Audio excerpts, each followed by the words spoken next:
எல்லாருக்கும் வணக்கம். ஸ்ரீ மகாவாராகி அம்மன் கோவில் வீடியோ தான் இதில் பார்க்க போகிறோம். கோவிலோட மெயின் என்ட்ரன்ஸ் இந்த பக்கமும் நீங்கள் கோவிலுக்கு வரலாம். இதுக்கு ஆப்போசிட்டில் ஒரு வழி தெரியுது பார்த்தீங்களா, அந்த சைடும் வரலாம். இங்கே இருக்கிற வாராகி அம்மனுக்கு பேர் ஸ்ரீ மகாவாராகி அம்மன்.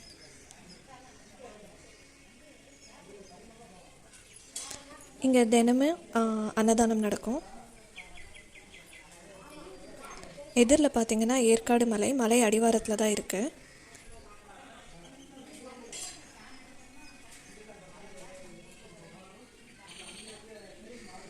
கோயிலுக்குள்ளார என்டர் ஆனீங்கன்னா நேராக வாராகி அம்மன் சந்நிதி இருக்கும். ரைட் சைடில் விநாயகர் இருக்கிறாரு. நல்ல பெரிய இடமா இருக்கும், பெரிய கோயிலாக இருக்கும். அதுக்கு பக்கத்தில் நம்ம என்டர் ஆனதுக்கு ஜஸ்ட் ரைட் சைடில் ஆஞ்சநேயர் விநாயகர் சேர்ந்து ஒரே உருவமாக இருப்பாங்க. லெஃப்ட் சைடில் நேராக பார்த்தீங்கன்னா அகத்தியர் இருப்பார். மற்ற கோயில்களெல்லாம் சாதாரணமாக நீங்கள் அகத்தியரை பார்க்க முடியாது.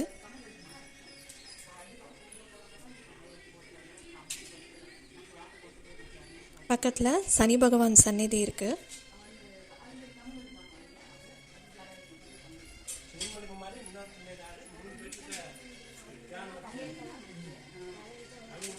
லெஃப்ட் சைடில் இந்த ரெண்டு சந்நிதி தான், அகத்தியருக்கும் சனி பகவானுக்கும். அதுக்கப்புறம் சமைக்கிற இடம் இருக்கும். நேராக பார்த்திங்கன்னா ஒரு பெரிய கூடம் இருக்கும், அது அன்னதான கூடம்.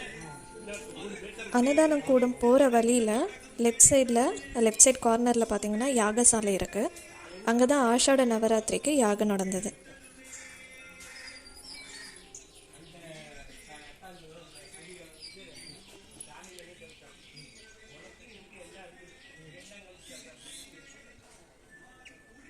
இது அன்னதான கூடம். இது பேக் சைடு, கோயிலோட பேக் சைடு.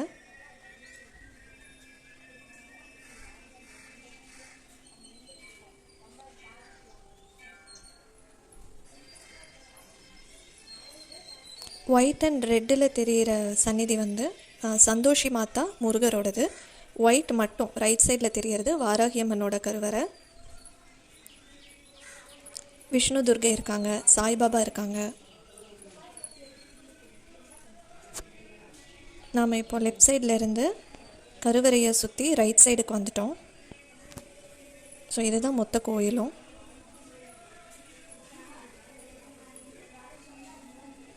இந்த இடத்துல தான் வாராகி அம்மன் இருக்காங்க உள்ள.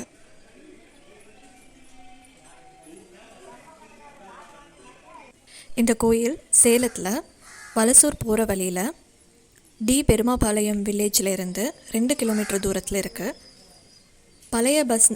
சேலம் பழைய பஸ் ஸ்டாண்டில் இருந்து பஸ் நம்பர் 17, 14, 105 இந்த பஸ் எல்லாமே அந்த கோயிலுக்கு போகும்.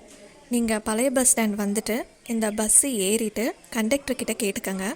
என்னன்னு கேட்கணுன்னா, கொம்பேரிக்காடு ஸ்ரீ மகாவாராகி அம்மன் கோவிலுக்கு போகுமான்னு கேட்டுக்கோங்க. இறங்குற இடத்துல ஒரு பிள்ளையார் கோயில் இருக்கும், அதுதான் அடையாளம். இறங்கிட்டு அங்கே யாரை கேட்டாலும் வழி சொல்லுவாங்க. ஒரு 200 மீட்டர்ஸ்லேயே கோயிலுக்கு போயிடலாம். இந்த கோயிலில் எப்பப்பெல்லாம் விசேஷம் அப்படின்னு பார்த்தீங்கன்னா, ஒவ்வொரு செவ்வாய்க்கிழமை வெள்ளிக்கிழமைகளில் காலையில் அபிஷேகம் நடக்கும். எல்லா தெய்வங்களுக்கும் நடக்கும். மெயின் கருவறையில் இருக்கிற வாராகி அம்மனுக்கும் நடக்கும். ஸோ இது ஒவ்வொரு வாரமே. அதை விட்டால் வளர்பிறை பஞ்சமி அன்னைக்கு முன்னாடி நாளைக்கு பஞ்சமின்னா முன்னாடி நாள் நைட்டு அபிஷேகம் நடக்கும். அலங்காரம் பண்ணிடுவாங்க. பஞ்சமி அன்னைக்கு ஃபுல்லாக அதே அலங்காரத்தில் சாமி இருப்பாங்க. தேய்பிறை பஞ்சமிலையும் பஞ்சமி நாளைக்குன்னா முன்னாடி நாள் நைட்டு அபிஷேகம் நடக்கும். இதை விட்டால் அமாவாசை பௌர்ணமி அன்றைக்கும் விசேஷமாக இருக்கும். யாகங்கள் எப்போ பண்ணுவாங்கன்னு பார்த்திங்கன்னா, எனக்கு தெரிஞ்சு ஆஷாட நவராத்திரி முடிஞ்சதுக்கப்புறம் கடைசி நாளுக்கு அடுத்த நாளில் ஒரு பெரிய யாகம் பண்ணுவாங்க. அதுதான் நான் முன்னாடி ஷார்ட்ஸில் நீங்கள் பார்த்துருப்பீங்க. இந்த கோயில் பார்த்திங்கன்னா ஏற்காடு மலை அடிவாரத்தில் இருக்குது. ரொம்ப அமைதியாக இருக்கும் இந்த இடம். அங்கே போனோன்னாலே நல்ல ஒரு வைப்ரேஷன் இருக்கும். இந்த கோயில் வந்து எத்தனை வருஷமாக அங்கே இருக்குது, வாராகியம்மன் வந்து எத்தனை வருஷமாக அங்கே இருக்காங்க அப்படின்னு பார்த்தீங்கன்னா ஒரு 15 இயர்ஸ்க்கு மேலே இருக்காங்க. பட் இந்த கோயில் ஃபேமஸ் ஆனது பார்த்திங்கன்னா ஆஃப்டர் கொரோனா தான் ஃபேமஸ் ஆச்சு. அதுக்கு முன்னாடி அந்த கோயிலை ஒட்டுன மாதிரி ஒரு குட்டி ஃபுட் ஹில் இருக்கும், ஏற்காடோட ஃபுட் ஹில் இருக்கும். அங்கே வந்து ஒரு முருகர் டெம்பிள் இருக்குது.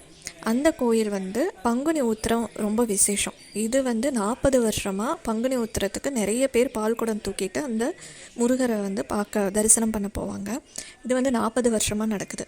ஸோ ஒரு 15 வருஷமாக இந்த கோயிலில் வந்து நைட்டு தங்கிட்டு ஏர்லி மார்னிங் பால் குடம் தூக்கிட்டு முருகர் கோயிலுக்கு போவாங்க. இதுதான் வழக்கமாக இருக்குது. அந்த முருகரோட பிளெஸ்ஸிங்ஸோட இந்த கோயில்லையும் முருகர் இருக்கிறாரு. முருகர் சிலை இருக்குது. சந்தோஷி மாதா இவங்க 2 பேருமே ஒரே அறையில் இருப்பாங்க, பக்கத்தில் இருப்பாங்க. அப்புறம் சாய்பாபா இருக்கிறாங்க, விஷ்ணு துர்கை அம்மன் இருக்காங்க, சனி பகவான் இருக்காங்க. ரொம்ப விசேஷமாக அகத்தியர் இருக்கிறாரு.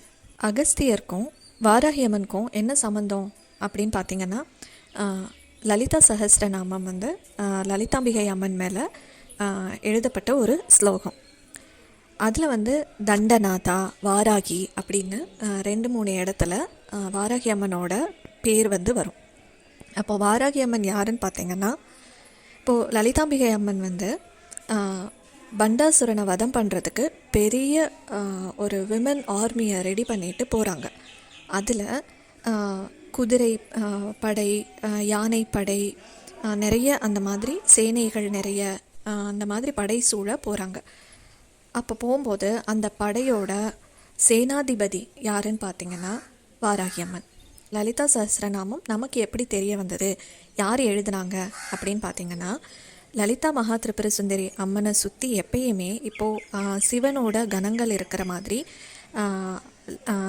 லலிதா மகா திரிபுர சுந்தரி அம்மனை சுற்றி 64 யோகினிகள் இருப்பாங்க. வாக் தேவதைகள் அப்படின்னு சொல்லுவாங்க. அப்போது வாக் தேவதைகள் வந்து லலிதா சஹஸ்ரநாமத்தை பாடினாங்க. அது அவங்கக்கிட்ட இருந்து ஹயக்ரீவருக்கு தெரிஞ்சது. ஹயக்ரீவர் வந்து அகஸ்தியருக்கு சொல்லியிருக்கிறாரு ஆன் ரெக்வெஸ்ட், இந்த உலக மக்களெல்லாம் நல்லா இருக்கணும், அதற்காக அந்த நன்மையை கொடுக்கறதுக்காக நீங்கள் எனக்கு இந்த ஸ்ரீ வித்யாவை கொடுங்க, நீங்கள் இந்த ஸ்லோகத்தை எனக்கு சொல்லுங்கள் அப்படின்னு சொல்லி கேட்டதுனால ஹயக்ரீவர் வந்து அகத்தியருக்கு சொல்லியிருக்காங்க. ஸோ இதன் சம்மந்தமாக தான் அகத்தியரும் வாராகி அம்மனும் சம்மந்தப்பட்டிருக்காங்க. இந்த கோயிலில் அகத்தியர் இருக்கிறது எனக்கு ரொம்ப பிரமிப்பாக இருந்தது. சேலத்தில் ஊத்துமலை அப்படின்னு ஒரு முருகர் கோயில் இருக்குது. அதுவும் வந்து மலை மேலே தான் இருக்கும். அப்போ ஊத்துமலையில் பார்த்திங்கன்னா முருகருக்கு கீழே ஒரு குகை இருக்கும். அந்த குகையில் வந்து ஸ்ரீசக்கரம் இருக்குது. அந்த ஸ்ரீசக்கரம் வந்து யார் அங்கே அந்த கல்லில் வந்து செதுக்கியிருக்காங்க அப்படின்னு பார்த்திங்கன்னா அகஸ்தியர் செதுக்கினது அப்படின்னு சொல்லப்படுது. அகஸ்தியரும் அவங்களுடைய ஒய்ஃப் லோபமுத்ரா அம்மாவும் அங்கே இருந்தப்போ அவங்க அந்த ஸ்ரீசக்கரத்தை செதுக்கி பூஜை பண்ணியிருக்காங்க அப்படின்ற செய்தியும் அங்கே இருக்குது. நான் சின்ன வயசில் போகும்போது மான் தோல், ஒரு கமண்டலம், இதெல்லாம் நான் ஏதோ ஒரு மைல்டாக ஒரு நினைவில் இருக்குது. பட் எக்ஸாக்டாக எனக்கு தெரியல. நிறைய தண்ணி இருந்தது, அப்போ வந்து நிறைய ஊற்றுருக்கும். இப்போ அந்த அளவுக்கு இல்லை, அப்போ நிறைய ஊற்றுருக்கும். ஸோ உள்ளார நம்மளால் போய் பார்க்க முடியாது. ஒரு பழைய கமண்டலம், ஒரு மான் தோலா புளித்தோலான்னு எனக்கு ஞாபகம் இல்லை, இதெல்லாம் அந்த குகையில் இருந்தது. இப்போ வந்து கொஞ்சம் சேஞ்ச் ஆகிடுச்சு அந்த பிளேஸு. பட் இன்னமும் வந்து அந்த இடத்துல ஊற்றி இருந்துட்டு தான் இருக்குது. அதுக்கப்புறமா அகஸ்தியரை வந்து நான் இந்த கோயிலில் தான் பார்க்குறேன்.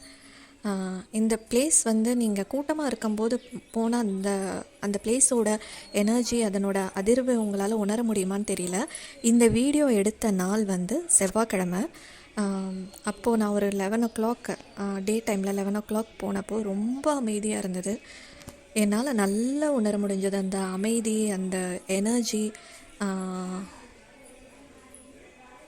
உண்மையிலேயே அங்கே வாராகி அம்மன் இருக்காங்க அப்படின்ற அதை வந்து நீங்கள் சென்ஸ் பண்ண முடியும். எல்லோரும் ஒரு தடவை விசிட் பண்ணுங்கள். நன்றி.